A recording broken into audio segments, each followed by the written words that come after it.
Presidente Partido CNRT Kairala Sanana Gusmao Ateten, Partido CNRT selori caso fraude eleitoral ebe desconfia comete José Stai Baoi, nune bele hanoring geração fonsira iha futuro.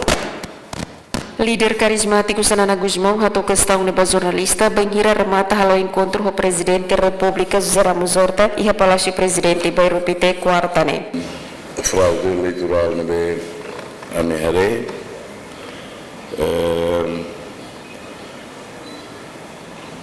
fiscais Partido União nebe e está o CNE que lá apresentona produto que lá tenona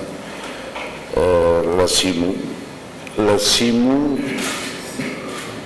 a minha cara protesta, a minha cara está o botné, lori na fato em caso de né, laos atu altera resultado, am sim resultado.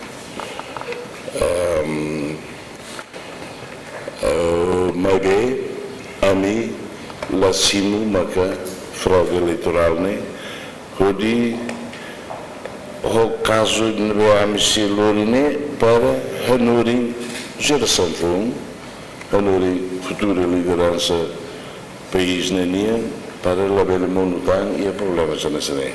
Sanana dihan iha fatin votação balung Partido CNRT ho voto zero, maski iha fatin refere iha mos deputado no deputada husi CNRT vota ba. CNRT la reclama ona mai besir hakarak prosesune la ona fatin baoin nune bele hanoring atu iha futuro la bele akontesetan. Iha bibangne Presidente República José Ramos Horta hateten ni apoio Partido CNRT atu lori caso fraude eleitoral ne lau baoin. Presidente República mos concorda ho Partido CNRT ne behusu atu halo investigação klian ba serviço stai. Emerenciana Pinto, STL News.